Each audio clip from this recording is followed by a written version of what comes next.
So, that's good.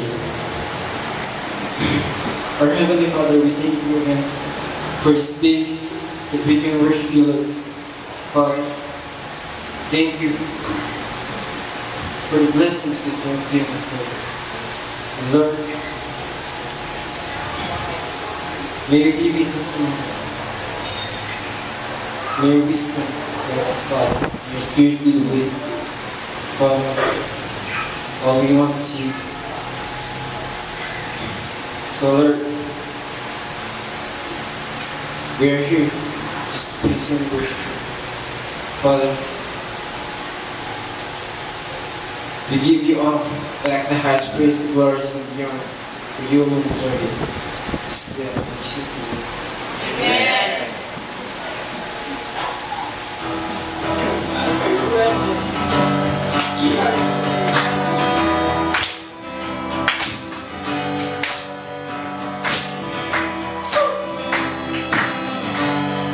Let's give it all to our God. Our God, the greatest God of all. Amen.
Our God is greater.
are the greatest God, Lord. You are the strongest, Amen. the only living God, Amen. the God of this city. We claim it, Lord. You're the God of this church. Therefore, you're the God of this city. And you'll be the God of this country, Father. Hallelujah.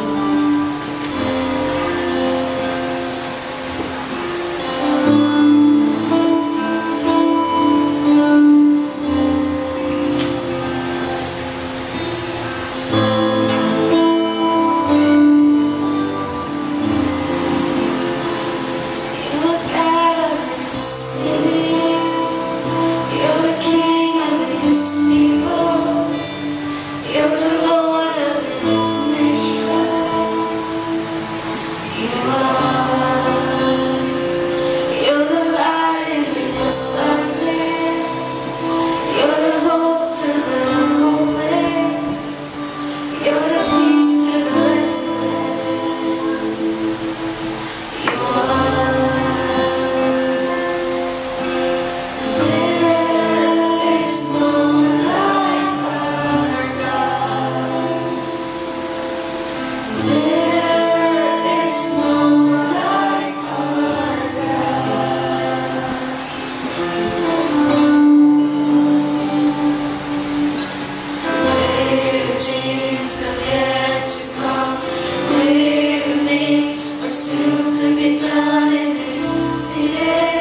things will be done in the city, Father. We claim it, Lord. For you are the hope of this nation, Father. Hallelujah, Lord.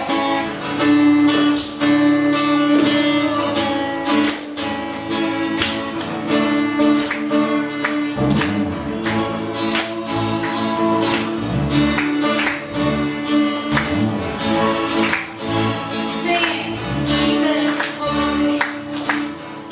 Jesus, hope of the nations.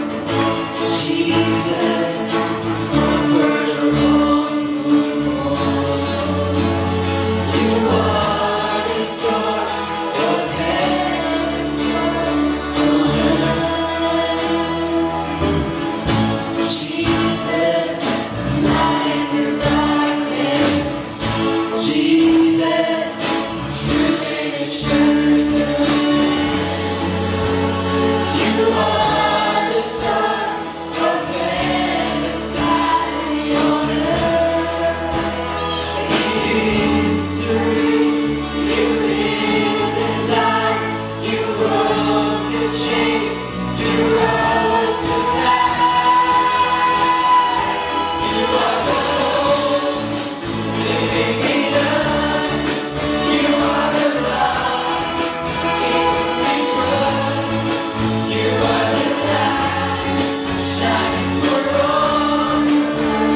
Jesus our hope, living for all the world to see.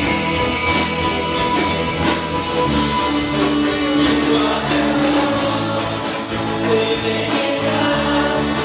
You are the rock, in whom we trust. You are the light, shining for all the world to see.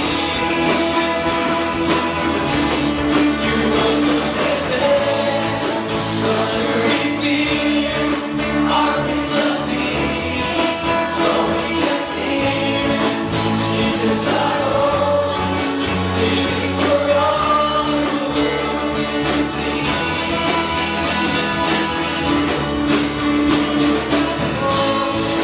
Living in us, you are the rock, in whom we trust. You are the light, shining for all the world to see. The dead, conquering fear, our Prince of Peace, drawing us near. Jesus our hope, living for all the world to see. Lord, we believe, Jesus, hope of the nation. Jesus, hope of the nation. Jesus, hope of the nation. Jesus, hope of the nation. Jesus, hope of the nation. Jesus, hope of the nation. Jesus, hope of the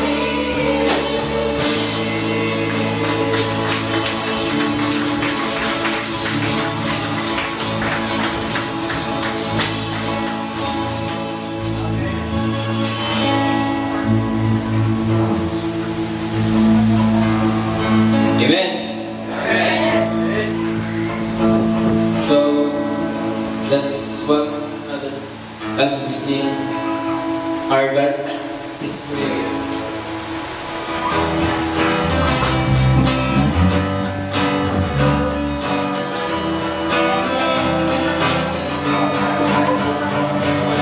What is turning to light? Open the eyes of the blind. There's no one like you,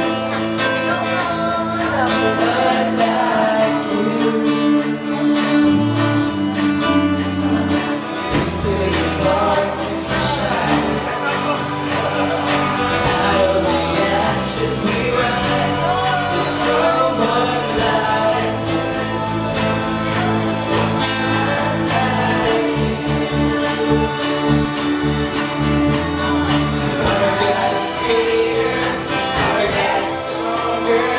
God, you are higher than any other. Our God is healer, awesome in power. Our God is greater, our God is stronger. God, you are higher than any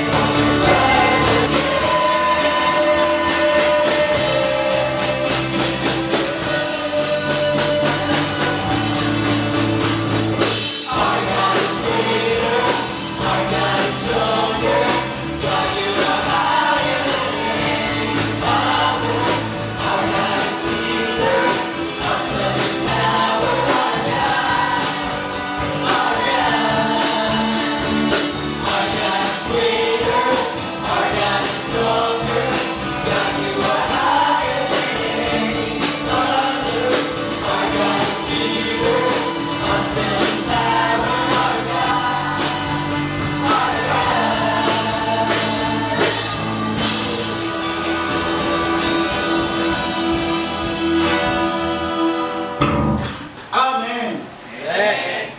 Our God is greater. Our God is stronger. Mightier than any problems we can have. Amen. Happy New Year po sa ating lahat. It's been A long time since we've seen each other. Diba? Last year na tayo nakita-kita. So, welcome po sa ating lahat. Pagpasensya niyo po kung kayo namamaos. We were in La Union last Wednesday to Friday, Thursday to Saturday. Nagkaroon po ng encounter doon ang Pentecostal Holiness Church sa La Union. And ako pong tinawag nilang mag-speak since yung po mga dati nilang kinukuha mag-speak as okay lang? Yung po mga tinatawag na mag-speak doon, puro daw Tagalog. Eh gusto lang nila masubukan ng Ilocano. Since I can speak a few Ilocano, kahit na minsan-minsan talagang nagtatanong, sinasabi na nga yung Ilocano word, hindi ko ba makuha?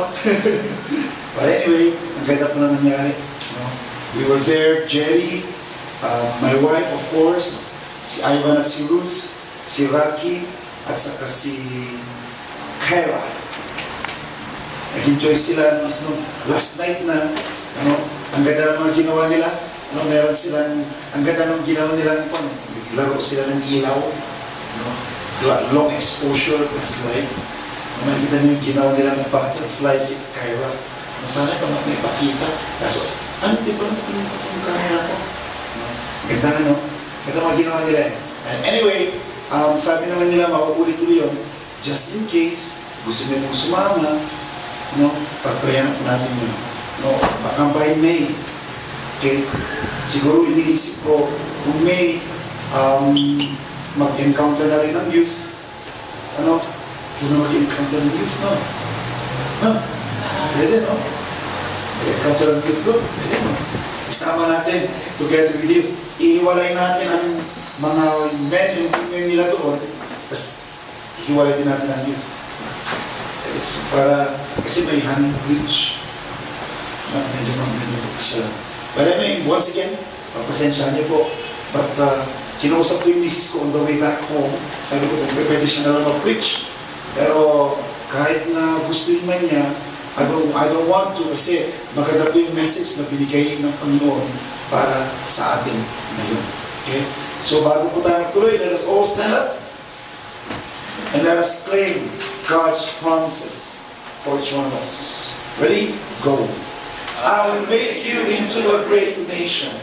I will bless you. I will make you famous.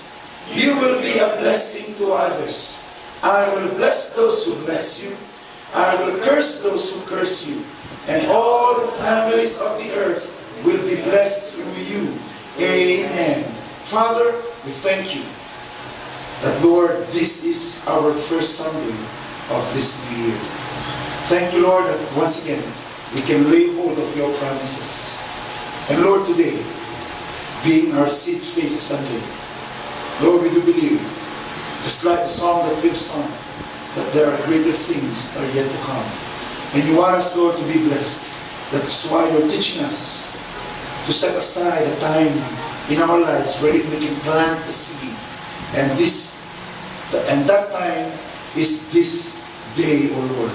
This day of the year, our first Sunday, O God. And so, Father, as we prepare our hearts to listen from you, bless now your word. Anoint me your messenger, that despite my voice, O Lord, we will receive from you this afternoon. As we give you back the glory, the praise, and the honor, this we pray in Jesus' name. Amen. Amen. May be seated. Alam niyo po, during kaninang umaga, yung first service, medyo mas malala ang boses ko. Kaninang umaga, yung second service natin, medyo okay na. I was hoping na okay na ngayon. But at least, mas maganda-ganda pa rin ngayon kaysa yung first morning. But today, kahit na nasabi ko ganitong boses ko, huwag niyong hayaan na itong boses ko makadistorbo. I know the enemy will be trying his best for you guys not to get the most of God's message. Kaya ngayon, ang aking pong message is about a widow, a pot of oil, and God. Kung napansin niyo po, yung graphics dito, may isang taong nagtatanim, may isang taong nagdidilig, at nagkaroon ng buhay. Since our first Sunday of January, alam naman natin na first Sunday ng January sa Maranatha Church is what Sunday? Seed Faith Sunday. Ibig sabihin, ito yung araw, ito yung first Sunday of year 2013 na magtatanim tayo para ano man ang pangangailangan natin itong 2013. God will provide it by faith. Kaya, nung nagtatanong ako sa Panginoon, Lord, ano po magandang mensahe na maibigay sa mga anak mo itong Seed Faith Sunday namin. Ayaw ko na po yung mga inuulit-ulit ko lang. Gusto ko ng fresh revelation. And God spoke about this particular verse sa Bible. Sabi ko, Lord, ano ang connection nito sa seed faith? Eh, sabi ng Panginoon, ang galing-galing mo kasi magtanong eh. Magbasa ka nga. At binasa ko. Paulit-ulit hanggang sa nakuha ko yung gusto iparating ng Panginoon sa atin.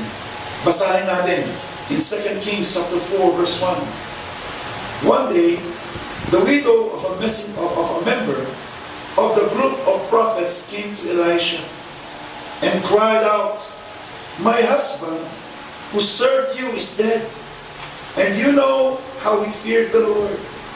But now a creditor has come, threatening to take my 2 sons as slaves. What can I do to help you?" Elisha asked. "Tell me, what do you have in the house?" "Nothing at all, except a flask of oil or a pot of oil," she said. And Elisha said, "Borrow as many empty jars as you can from your friends and neighbors. Then go into your house and your sons and shut the door behind you. Pour olive oil from your flask into the jars, setting each one aside when it is filled." So she did as she was told. Her sons kept bringing jars to her, and she filled one after another. Soon every container was full to the brim. "Bring me another jar," she said to one of her sons. "There aren't any more," he told her. And then the olive oil stopped flowing. When she told the man of God what had happened, he said to her, "Now, sell the olive oil and pay your debts, and you and your sons can live on what is left over." Alam niyo itong kwentong ito, sabi ng Panginoon, no, na gamitin ko ito for the seed faith. At nung aking inulit-ulit na basahin ko, ang ganda ng mensahe ng Panginoon para sa atin dito. Dahil nga, minsan parang imposible na yung bang mapunan lahat ng pangangailangan natin. Minsan, naghahanap na tayo ng kaparahanan para mapunuan yung mga pangangailangan natin. Ay nakakalimutan natin ang Panginoon. Dito yung kwento, may isang balo na patayan ng asawa. Pumunta si Elisha, sabi niya, "Elisha, alam mo naman, tapat yung aking asawa na nagsilbi sa iyo. Ngayon, natatakot ako kasi may naniningil ang utang ko. At ang magiging kabayaran daw, di ba kabayan, ay yung 2 anak kong lalaki." Sabi ni Elisha sa kanya, "Ano ba ang pwede kong itulong sa iyo? Ano ba ang meron sa iyo?" Sagot niya, "Wala na, wala. Kundi isang sisidlan ng langis na olive oil na yun na lang ang natitira." Sa madalit sabi ni Elisha sa kanya, "God will provide for you if you will obey me." Kung magiging masunurin ka. Ito po yung sitwasyon ng babaeng ito ay tinatawag natin running on empty. Ibig sabihin, nabubuhay pero wala na silang ikabubuhay pa. Kasi, unang-una, patay ang asawa niya. Pangalawa, natatakot siya pagka kinuha yung dalawang anak niya, talagang tuluyang mamamatay na siya. Para maintindihan natin, sa panahon nila Elisha, ang isang babae, hindi maaaring magtrabaho. Ang magtatrabaho lang ay ang mga lalaki. Kaya nung namatay yung asawa niya, wala na mag-provide sa kanya. Pero may pag-asa siya. Dahil may dalawang anak siyang lalaki. Yung dalawang anak niyang lalaki ang magtatrabaho ngayon para mag-provide para sa kanya. Pero dahil pati yung dalawang anak niyang lalaki, kukunin pa ng pinagkautangan ng kanyang asawa, totally nang mawawalan siya ng pag-asa. Kaya ganoon na lamang ang kanyang pagdalamhati at isinigaw niya ang kanyang pangangailangan sa isang lingkod ng Diyos. At doon, may mapag-aaralan tayo. Nasubukan niyo na ba na mamuhay na nagkakulang-kulang ang mga pangangailangan ninyo? Nasubukan niyo na ba na sa loob ng bahay ninyo nawalan na kayo ng bigas? Wala pang gas. Lalong-lalo at wala pang gatas para sa bata. Marahil kayo, karamihan kabataan dito, hindi nyo pa nasubukan. Pero tanungin nyo ang mga magulang ninyo, ilang beses na siguro nangyari yan. Ano ba ang dapat natin mapag-aralan dito? In this account, we read about a woman who was running on empty. Bakit running on empty? Bakit walang-wala na? Sabi ko kanina, there was nothing in her house. Kasi itong panahon na ito, tagtuyot. Drought. Walang maaani. Ilang araw na, ilang taon nang hindi mulan. Paano natin masasabi ito? Kasi, kung itong widow lang na ito, ang may kulang sa kanya, bakit nung humiram siya ng mga jars, may nahiram siya? Alam niyo po, ugali ng mga Israelita ang nag-iimbak, nag-iipon. Ngayon kung may ipon sila at hihiram ka, may mapapahiram ba sila? Wala. Kung may karga yung kanilang mga jars, meron ba silang ipapahiram? Wala. Pero may napahiram. May napahiram. Ibig sabihin lamang po na halos lahat sila naghihiram. Pero di katulad ng iba, itong widow na ito, alam niya ang kanyang ginawa. Lumapit sa Diyos. Kaya dito po makita natin talagang walang-wala na siya. There was nothing in her house.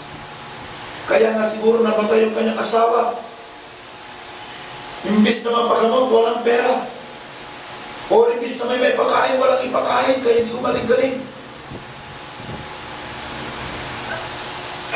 Buhay yung asawa niya dati, may dalawa siyang anak. Hindi na kaya sila nakapaghanap buhay.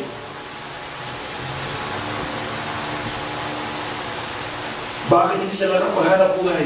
Walang mahanap buhay. Dahil tagtuyot ng panahon na yun. Drought.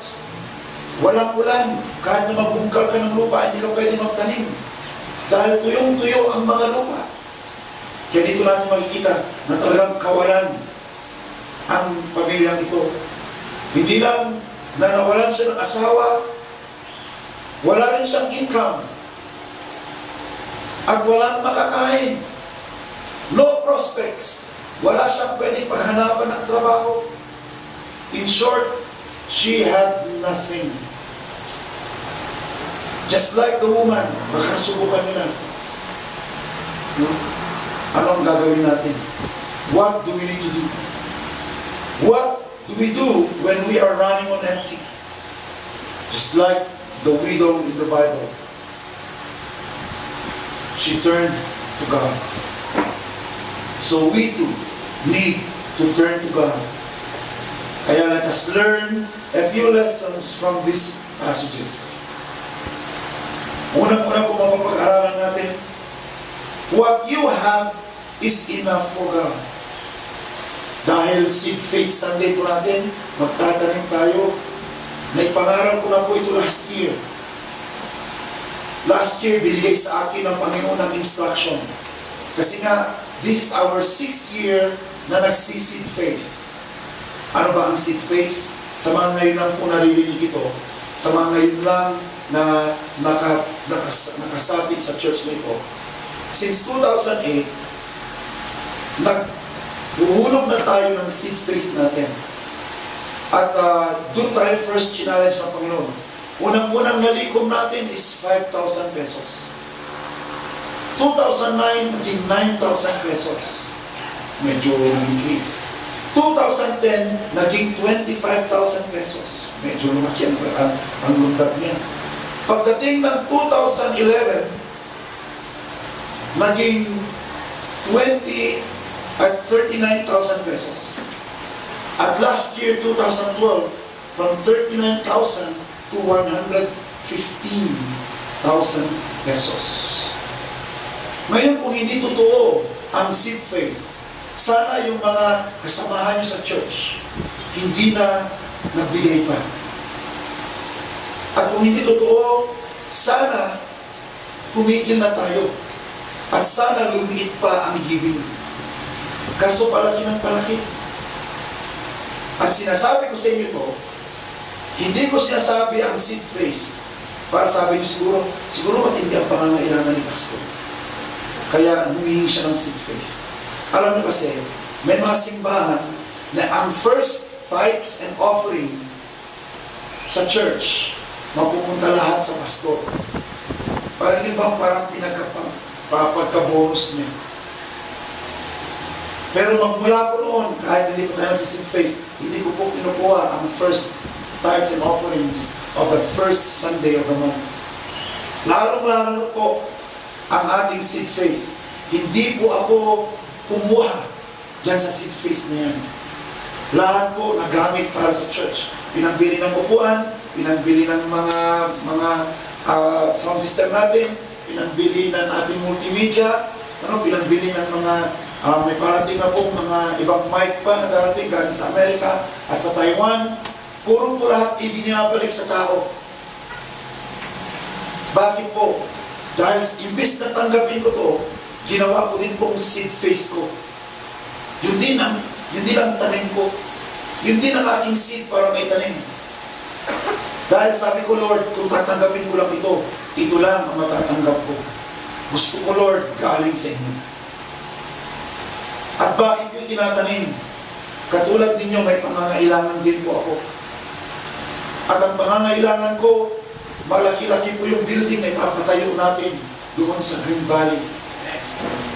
Kaya sabi ko, Lord, kailangan ko magtanim para 3 to 5 years from now, tapos na ang building namin doon, masaya na ang Baguio, masaya na ang Pilipinas.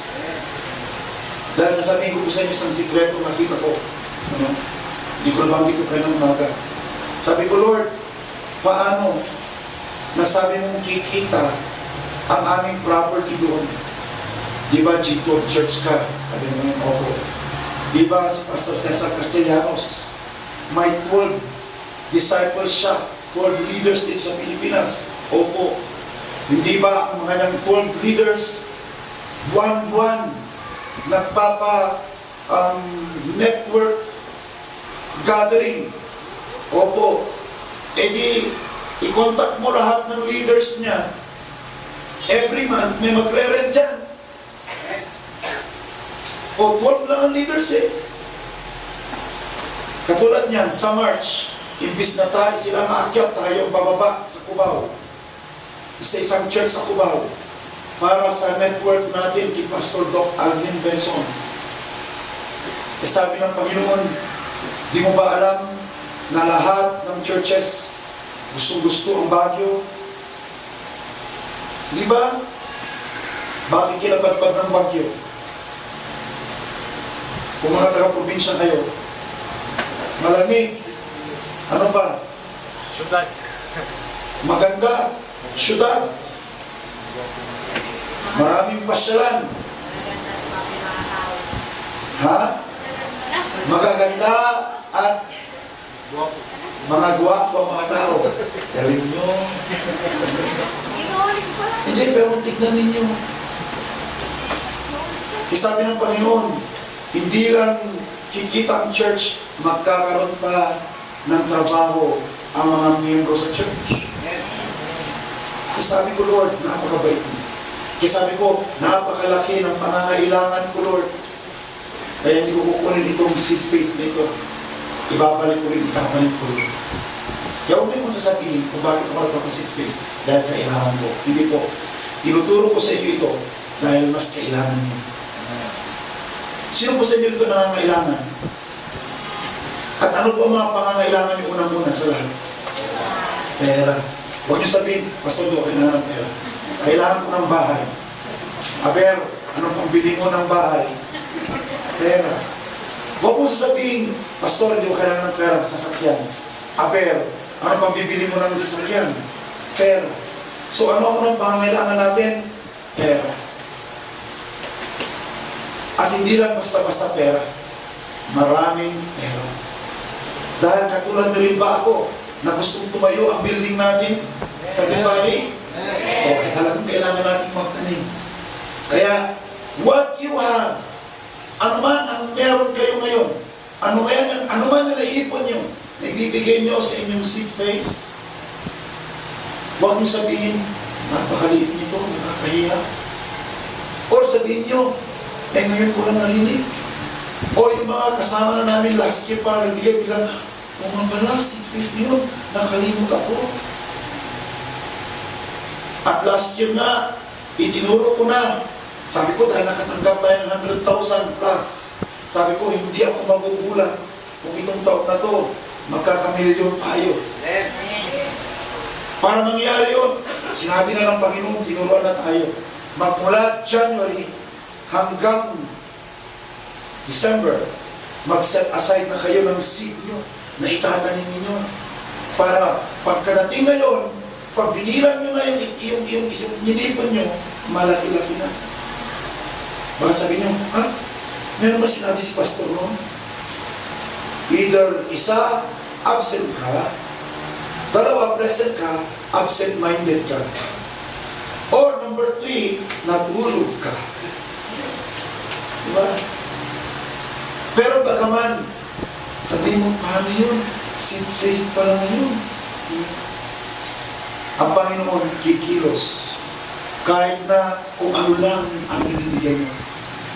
Sabi dito, because you give something that God can work with. Kaya huwag tayo mahihiya kung magkano man yung hawak niyo. Lalo na sabi niyo, paano? Sabi pa naman ni Pastor, may nag-seed faith daw ng 50,000 pesos. Ano lang magagawa ng 10 pesos ko? Kumpira dun sa 50,000 pesos na seed faith, nakakahiya po. Huwag na lang ako mag-church sa first Sunday.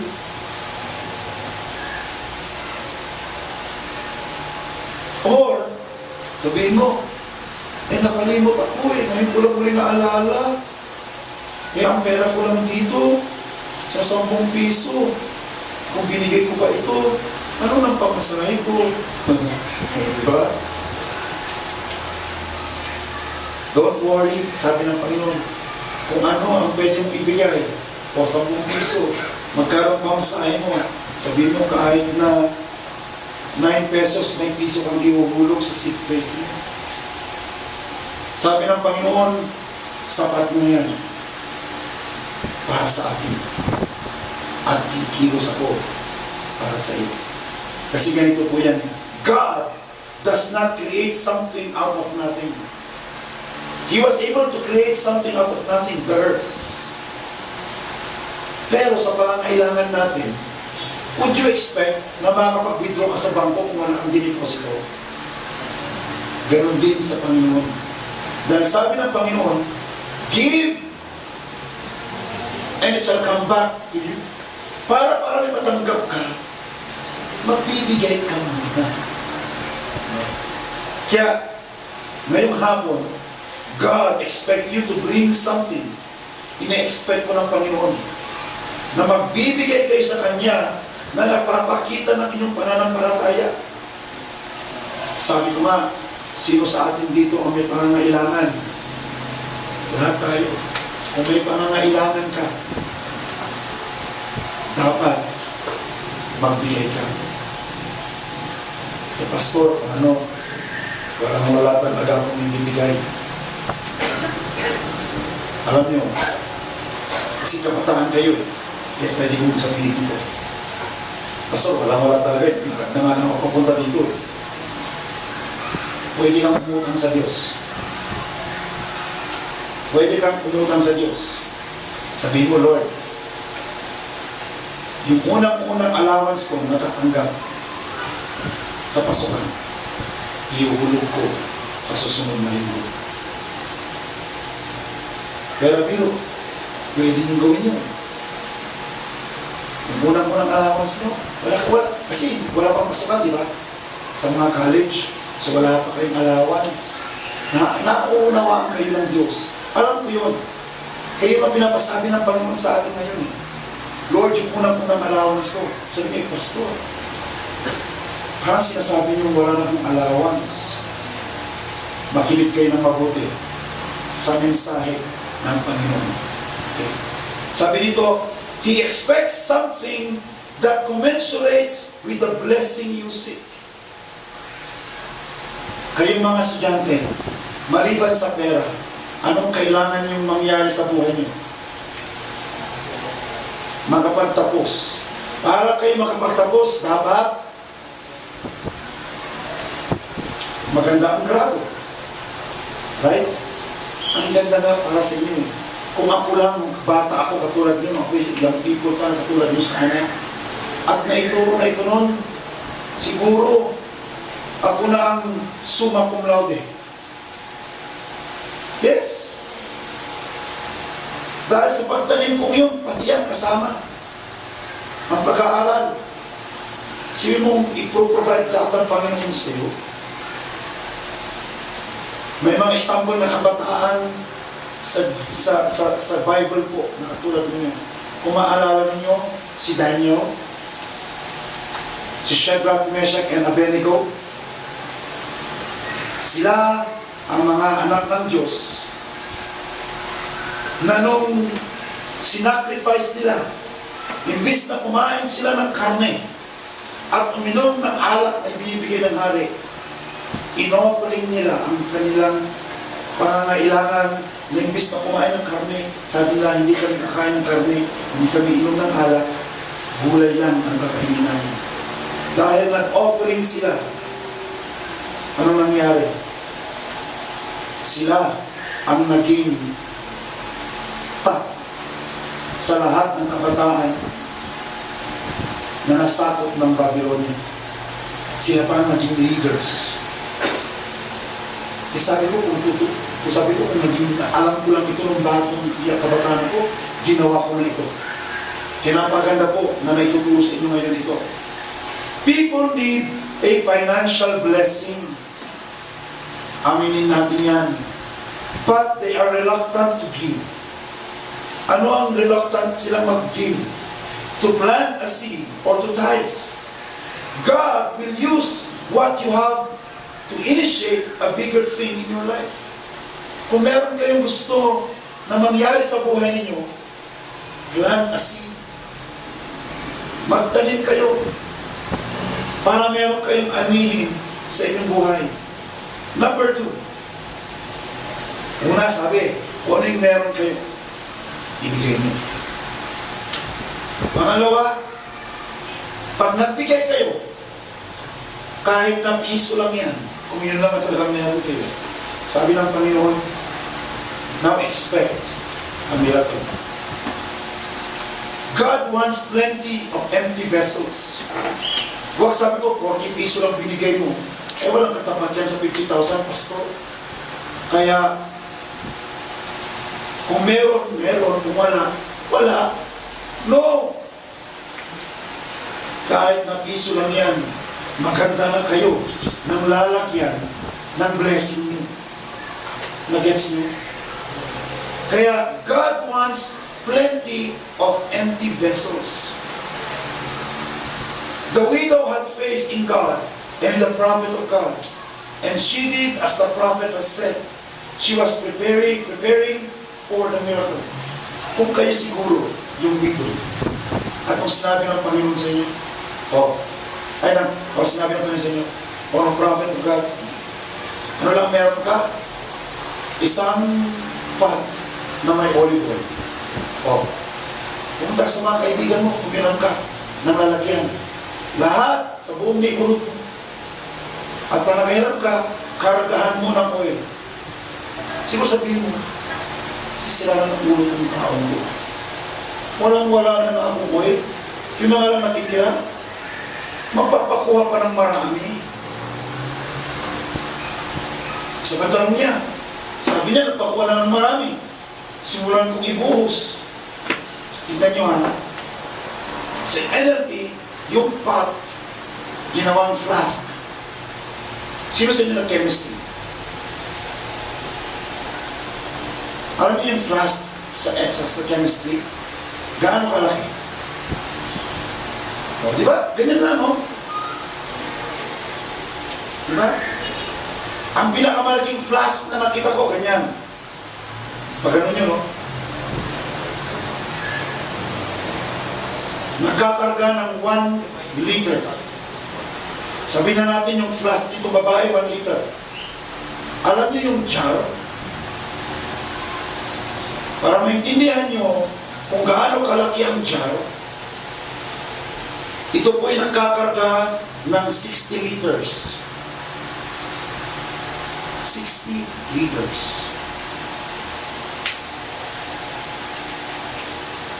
Kumpara sa 1 litro ng olive oil. Parang yung balo, sabi niya,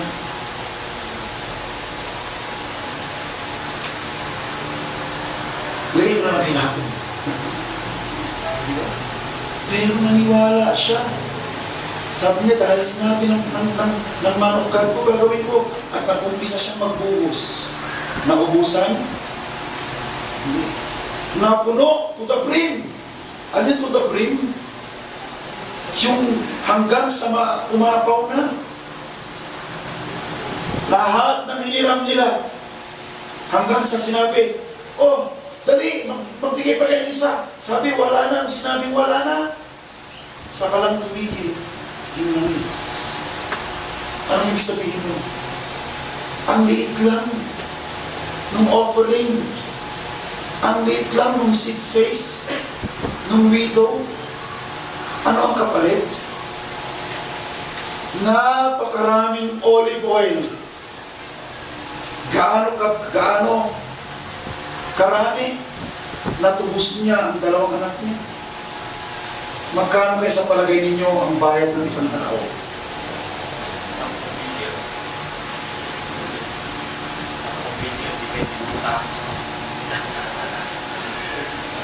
Tama?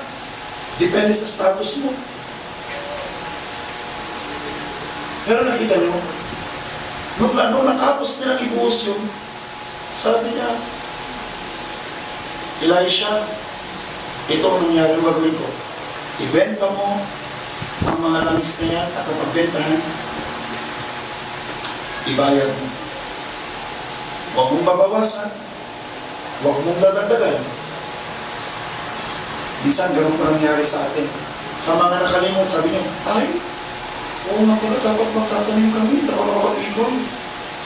Ngayon, final warning. Sabi ng Panginoon, i-provide niya. I-provide niya na, pero nakain lang natin, nakalimot tayo. Ngayon sabi ng Panginoon, now, pag i-bless kita, di surahan na mag-set aside kayo. Huwag mong babawasan, huwag mong kukulanan, huwag kang matakot. Yung matitira, kakasya sa iyo, sobra-sobra. Kaya nga sabi dito, God wants empty vessel. Maniwala ka na kahit napakalit ang binigay mo, God can use that to bless you more than you are able. God delights in emptiness. Alam mo kung bakit gusto niya yung nauubusan tayo? sabi ko nga, challenge ko kayo, Pastor, allowance ko. Sana hindi na namin mag-church ngayon. At sana kahit piso meron ako. Kahit nag-piso meron ako kasi allowance ko. Malaki-laki rin yun ah. Kung tulad niyo si Ivan, allowance niya 100 a month. Ay, 100 a week. Kung katulad niyo si Ruth, 150 a week. Parang siguro bakit si Ivan 100 lang? So ang pangaray, si Ruth, 150. May allowance pang nanggagaling sa GBSP na 450 katas na yung wage sa katas na yung wage sa ABS-CBN. Mas malaki natatanggap ng kay Ivan. Ano natatanggap ko? Lahat na yun. Ako nakakainin ko. Maniwala kayo. Napag-itinan ninyo. Mas malaki pang natatanggap ko. Meron po isa si Ruth. Remember last year, si Ruby, nung narinig nito, nag-plant siya ng seed. Before, how much yung allowance mo? 1,000 ang allowance mo. Nung nag-start ka nag-plant ng seed, how much nag-become yung allowance mo? Only. Then, naging 500. Di ba, nung first, binigyan ka ng allowance. Then, nung nag-plant ka, binigyan ka ulit ng allowance. Di ba? Sabi mo, why? Sabi mo, ask mo yung mama mo, why? None. Like ko lang mag-give. Di ba? Nadoble yung allowance niya. Naging 2,000. A week. O ha?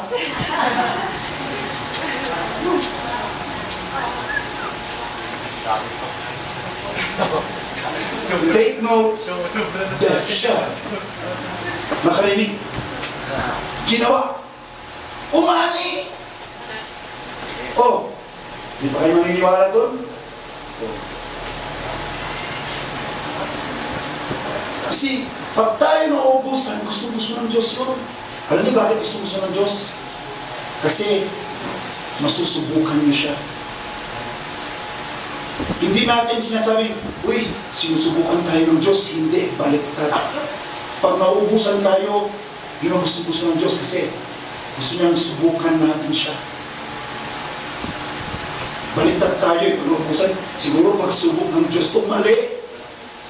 Ang Panginoon na natutuwa dahil sabi niya, ayan na, hihingi na sa akin yan. Eh, hindi ko humingi. Sorry. Nakalimutan mo nagtanim ka, like, ito. Alam niyo ba that we miss out a lot because we do not ask when we have planted? Merong namatay. Ito true story. Medyo ahapa tayo dito. Hindi ka tulad sa morning, medyo kumis ko. Dito may mga kwento eh. Merong kwento. May isang babae, namatay siya. Sikat to na singer na sa UK siya. Christian rin. Namatay siya. Punta siya sa langit. At pag punta siya sa langit, ang saya-saya niya. Sabi ng Panginoon sa kanya, would you like to see your mansion? Of course, I would like to. Pagpasok niya, pagbukas, ang hiyang binuksan yung dituan niya. Tapos nung pagpasok niya, napansin niya, ang sikip ng mansion niya.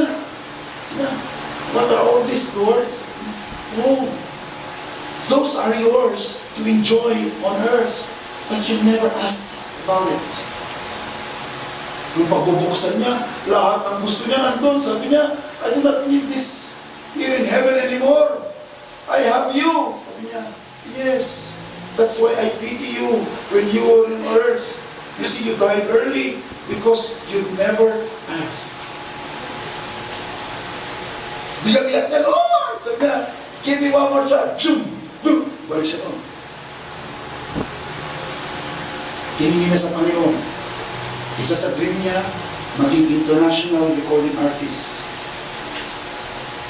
Singer lang siya sa church noon. Ngayon, Her name is Sheila Walsh. Look in the internet. Si Sheila Walsh, one of my favorite singer. Ang galing na babae yun. Na ngayon natupad lahat ang gusto niya.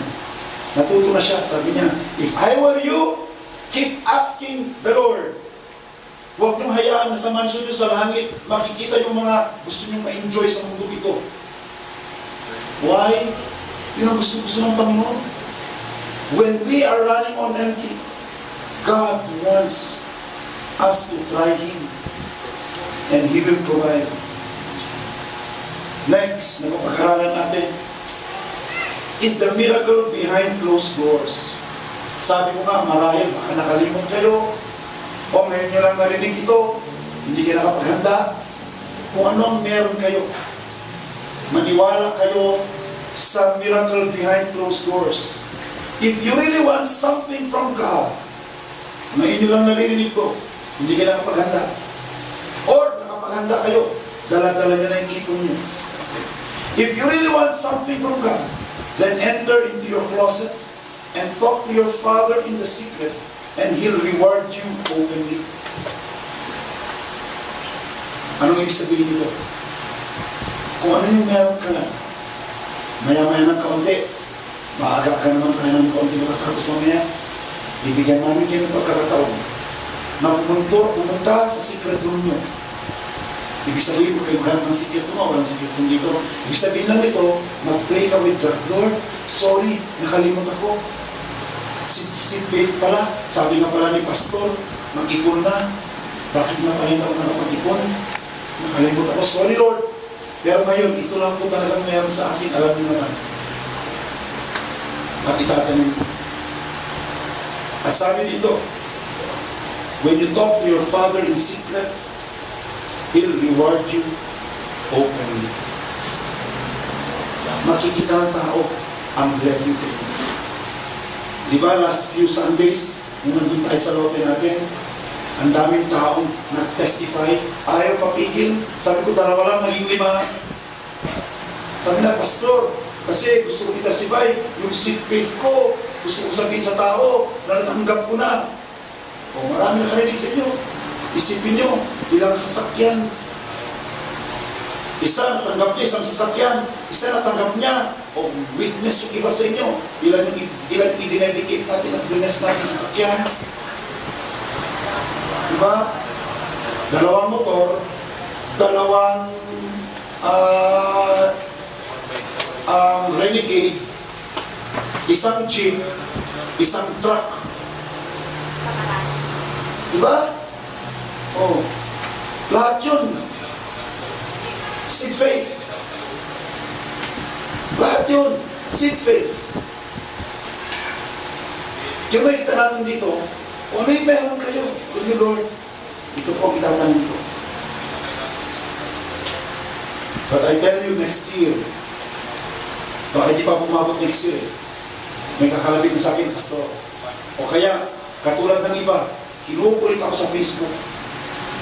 Sabi, Pastor, nakalimutan mo na naman ako mag-testify nung Sunday. Ay, sorry, sabi ko, kasi kung nag-preach na ako, kumaway-kaway ka, kung nakita kita, maalala ko. Kasi pag nag-preach na ako, nakakalimutan ko na. Ay, ang dami kayong ang kukulit sa Facebook. Sabi ko kung hindi lang bastos i-off ko na yung aking messaging. Hindi, pero biro, ganun po karami nag-temple sa church na ito. Hindi ko lang nabibigyan ng pagkakataon mag-testimony dahil nakakalimot si Ulyanin Pastor. Hindi po ako Ulyanin. Nagigit na yun, naging bang,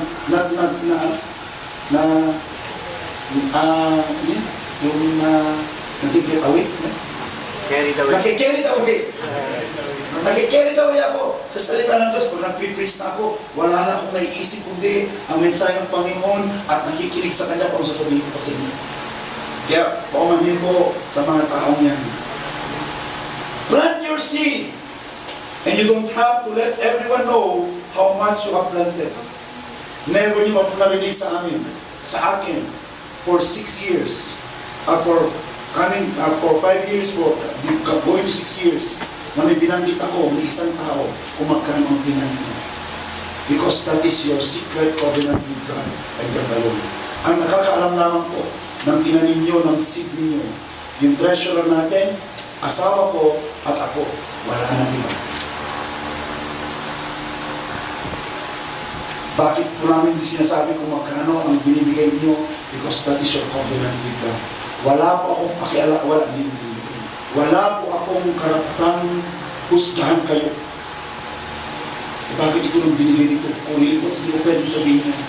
Dahil kung yun ang usapan niyo ng Diyos, hahawakan ko yung papel na yan, sabi ko, Lord, nangako siya, nabigay na sa ito, at nangako ka rin, na ipoprovide mo pangailangan mo. And I will agree with that person who has planted.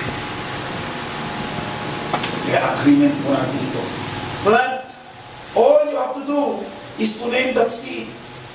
Marami na nagpangalan sa sakyan o nabigyan sila sa sakyan. House and lot, hintayin nyo, darating yun. Medyo malaki-laki yun. Hanapan mo rin ng Panginoon mas maganda-gandang lote. Okay? Darating din yun, katulad sa akin, parating na. Yes. Ano pa ang mapagkakaroon natin? Enough oil left over to live on. You see, katulad ng widow, may utang siya. Nagtanim siya.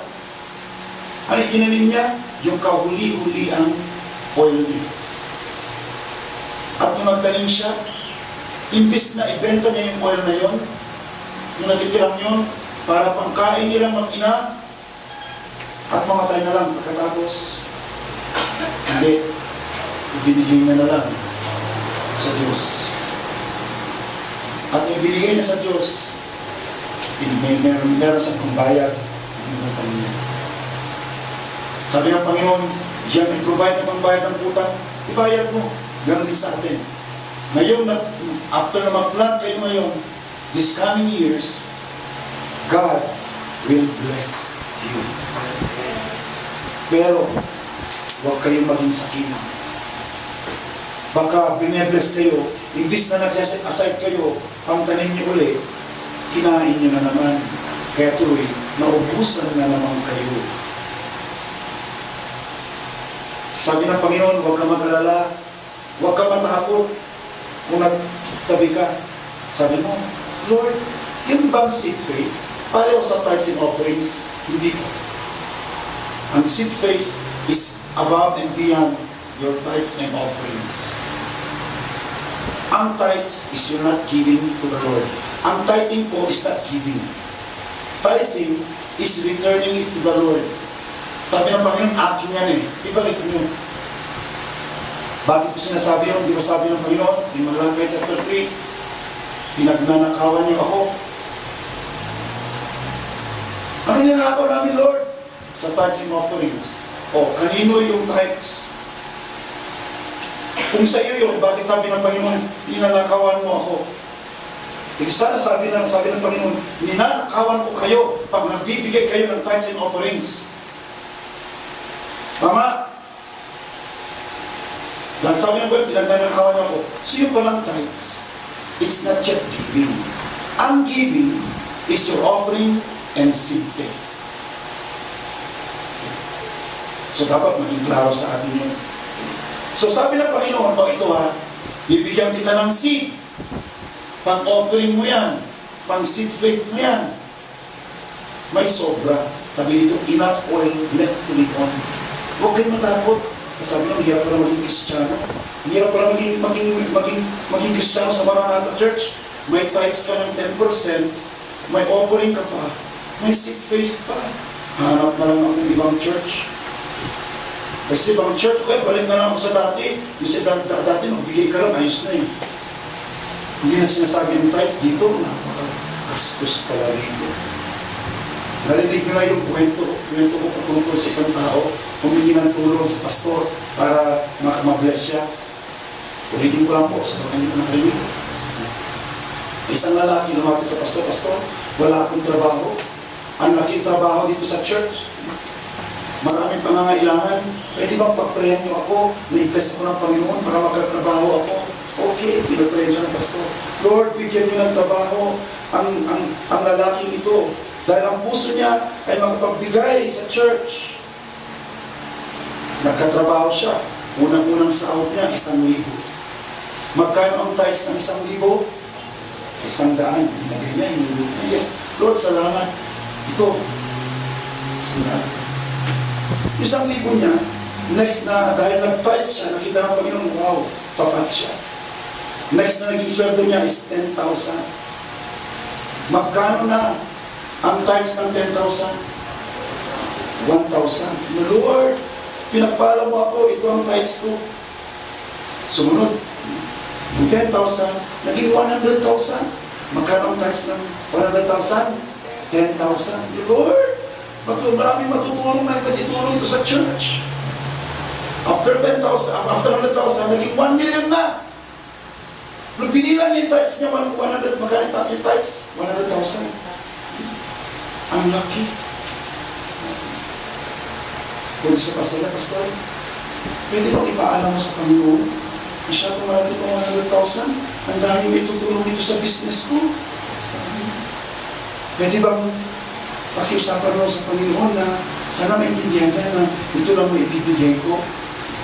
O sige, pagpuyan kita. Pinagpuyan sa Lord, ibalik mo ang trabaho ng aking member na ito na 10,000 lang ang sweldo niya, ay 100,000 ang sweldo niya dahil 10,000 lang ang kaya niyang isupipitay. Sabi ng member, ay wag na pastor, wag na, magbibigay na ako, kayo naman, hindi na magbiro. Diba? Baka gusto niyo bumalik sa dati. Isang ganun tayo eh. Kaya hindi natin dito, magtiwala tayo na magkakasya ang matitira kahit na meron kayong ilaan pa. Because sabi ng Panginoon, enough oil is left to live on. One of the marvels of God's goodness is that when God answers prayers, He can do more than give us the bare necessities. Hindi lang yung mga pang-araw-araw na kailangan mo ang iproprovide niya, but mas higit pa dyan. Kayo mga kabataan, kung ako kayo, magtanim na kayo. Para sa ganun, makakaani kayo ng maganda at guwapong mapapangasawa na may takot pa sa Diyos. Hindi ang bare necessities. Hindi, alam niyo bare necessities? Ano ba ang mga bare necessities? Sabon, shampoo, basic needs, clothes, or food. Pero ang love of your life is not basic needs, right? Kinukonsider niyo ang basic needs ang love of your life? Yes.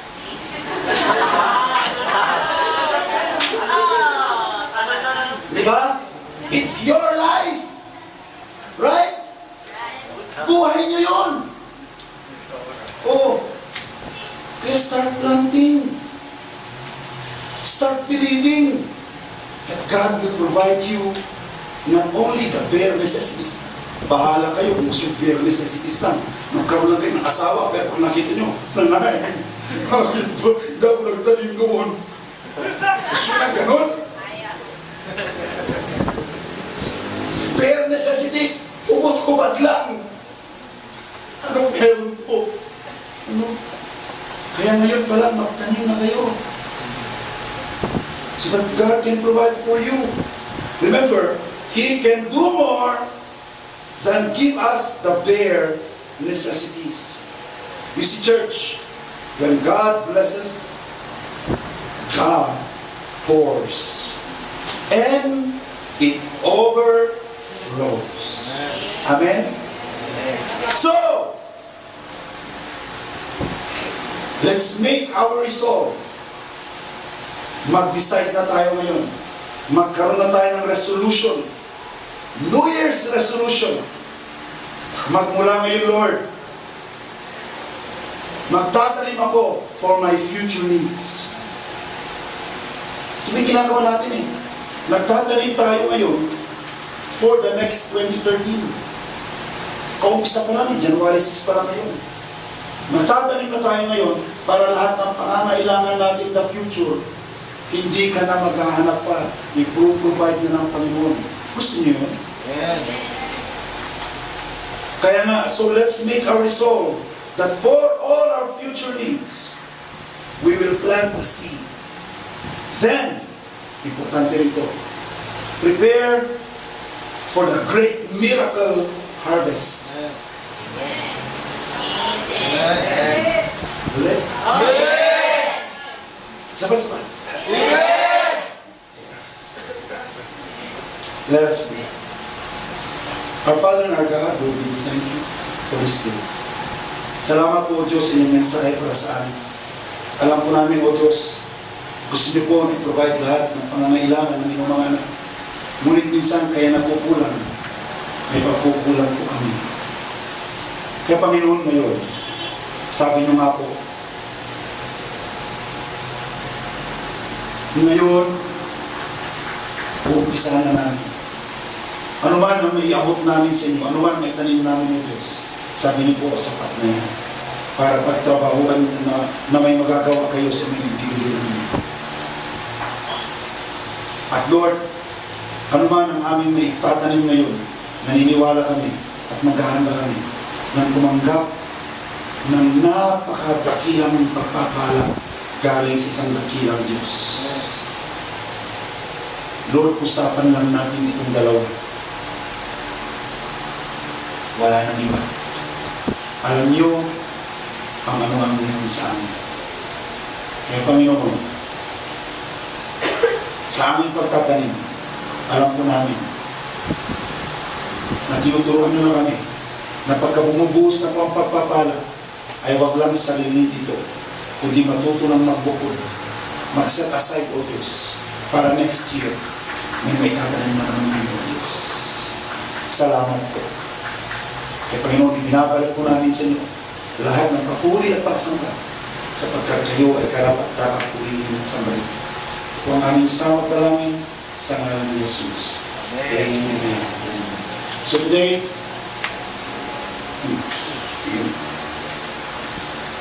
magbibigay po tayo ng ating tithes and offerings. Okay? Dito po ang inyong tithes and offerings. Dito po ang inyong seed faith. Pero, kung may prepare nyo na sa isang envelope lang yung tithes and offerings yung seed faith nyo, huwag nyo nang paghiwalayin. Okay? Okay lang dito. Kung bakit ko po pinaghiwalay, some few practical reasons. Una, mas madali nang ihiwalay yung seed faith. Kasi nakabukod na. Pangalawa, mas madaling pagbibilangin. Kaya, dito po ang tithes and offerings ninyo, dito po ang seed faith ninyo.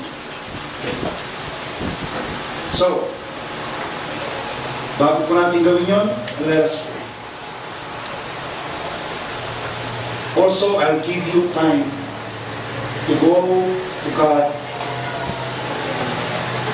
so that you will know and you will have this agreement, this covenant with God and believe for the secret door miracle. Let us pray. Our Father and our God, we thank you for this time. Speak to each one of our Lord as we prepare to give our tithes and offerings and to plant our seeds. Thank you, Lord. And we praise, glory, and honor in Jesus' name. Amen.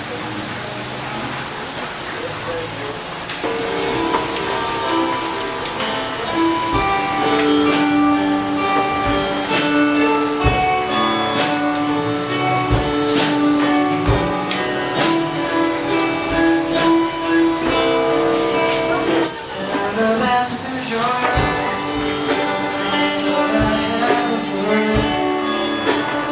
Make it happy.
that I have left is all I have heard. Laying it at your feet, Lord, it's destined you deserve. Though a little strength, and though my days are few, you gave your life for me, so I believe my life. Like you spill your love, I spill my heart as an offering to my King. Here I am, as an offering.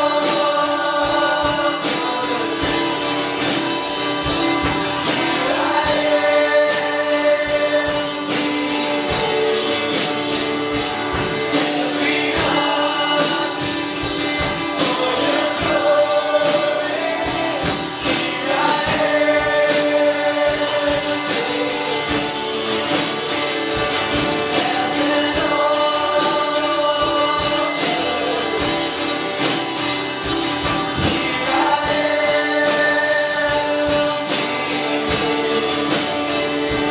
every heart for your glory. Here I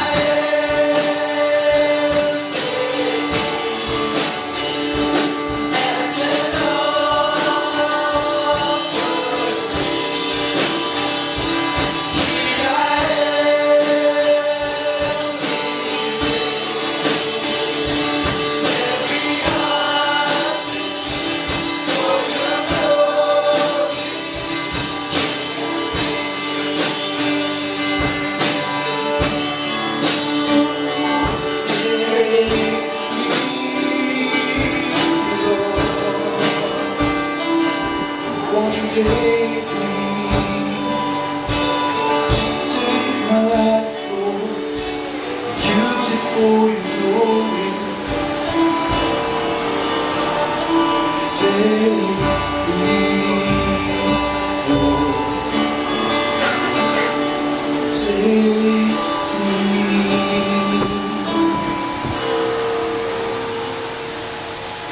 Take me. Father, we thank you that today we can give to you the best. And this is our lives being offered to you, O Lord. Go ahead, Father.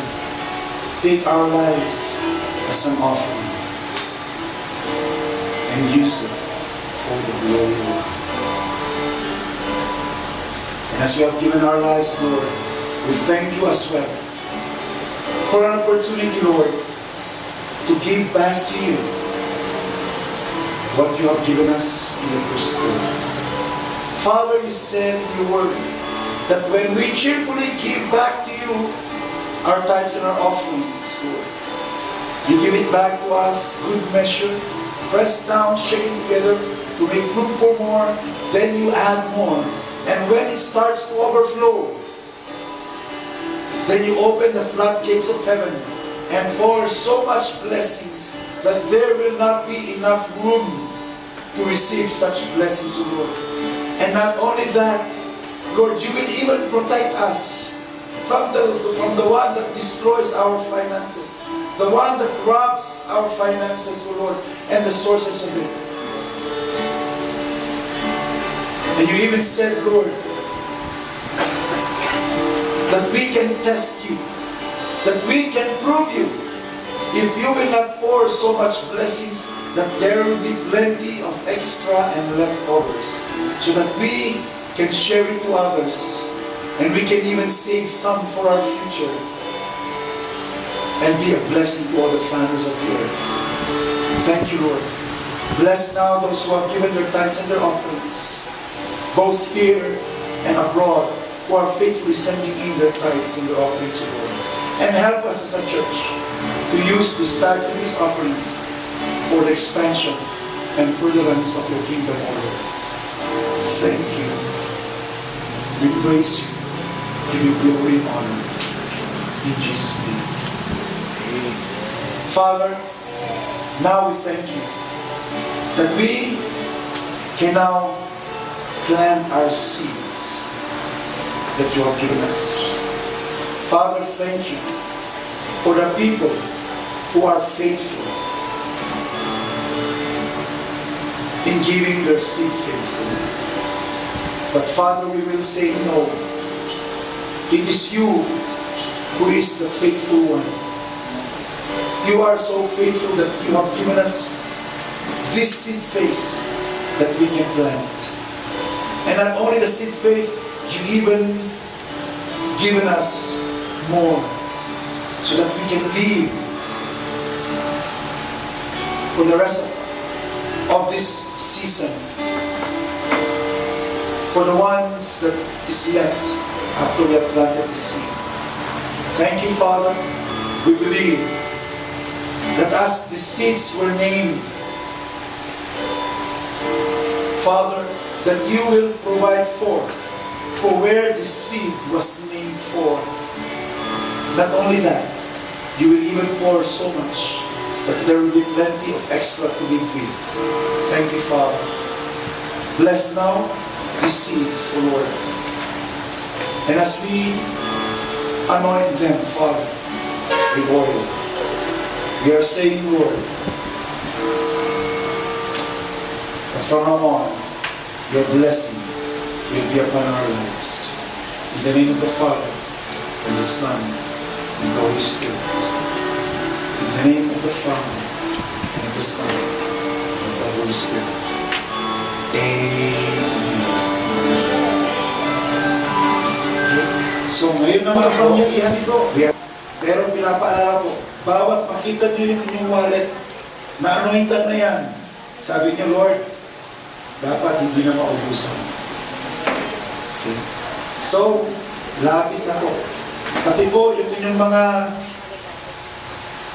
passbook sa bangko, mga sigar.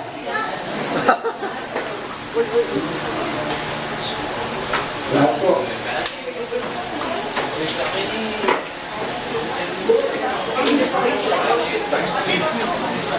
Pati mga sa bangko. Pati bangko. Alis na naman ito. Yes. Oo. Kasi di ba?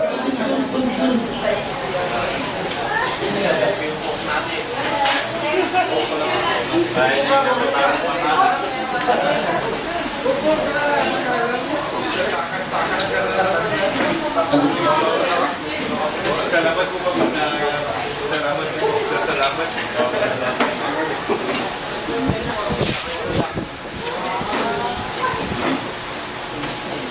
Takas ka na naman ha.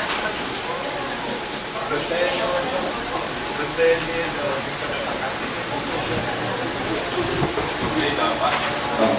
Kahapon. Thanks to you ako.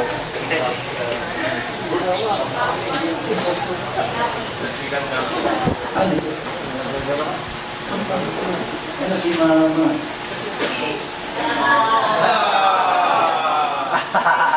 So wala na nga hapon. Di ba yan? Minted din lang. Wala na nga hapon. Wala na. And the oil has stopped pouring. Ibig sabihin po, ang blessing sa inyo. Maniwala po kayo dyan. Sa mga nakasubok na, yung mga na-anointan yung wallet nila, talagang hindi ko na nauubusan. Ako ang wallet ko talaga hindi na nauubusan. Mga talagang laging meron yan. Kung hindi man pesos, dollars pa. Okay? Since it's our first Sunday, Communion Sunday dito natin. So, may I ask now for Ivan and the rest of the guys, please. Rocky.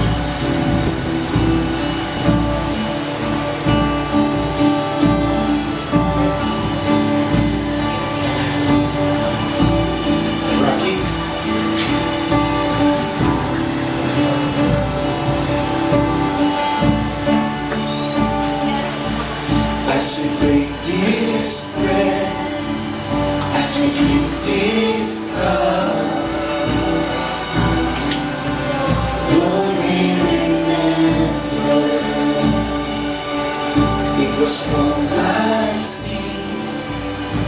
'cause flesh was torn. Lord, we remember this is the way you've chosen to say. This is the way you make all things new. This is the way you've chosen to say. This is the way you make all things new. Broken and beautiful. Extravagant love, prodigal grace, broken and beautiful. God's perfect justice, mercies and grace. As we break this bread, as we drink this cup, Lord, we remember that was for my sin, that your flesh was torn. Lord, we remember this is the way you've chosen to save. This is the way you make all things new. This is the way you've chosen to say. This is the way you make all things new. Broken and beautiful. Extravagant love, prodigal grace, broken and beautiful. God's perfect justice, mercies and grace. As we drink this bread, as we drink this cup, Lord, we remember. 1 Corinthians chapter 11, verse 23 and following says, "For this is what the Lord himself said, and I pass it on to you, just as I received it.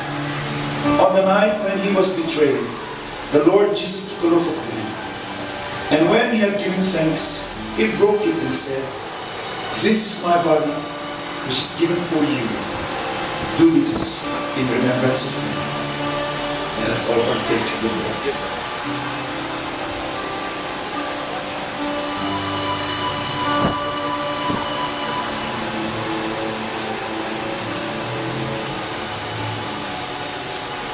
In the same way, he took the cup of wine after supper, saying, "This cup is the new covenant between God and you, sealed by the shedding of my blood.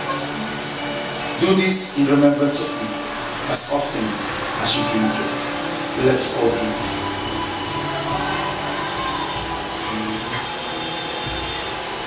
For every time you eat this bread and drink this cup, you are announcing, you are sharing God's life to people, the Lord's death, until He comes again. Let us pray. Our Father and our God, we thank you that 2,000 years ago, you have shown us how extravagant your love is, how prodigal your grace is, when you have given your only begotten Son to die on the cross for each one of us. Now, Lord, we can have life eternal with you. Help us now, Lord, to use our lives and live our life for your glory and your glory alone. Thank you. We praise you We give you glory and honor. In Jesus' name. Amen.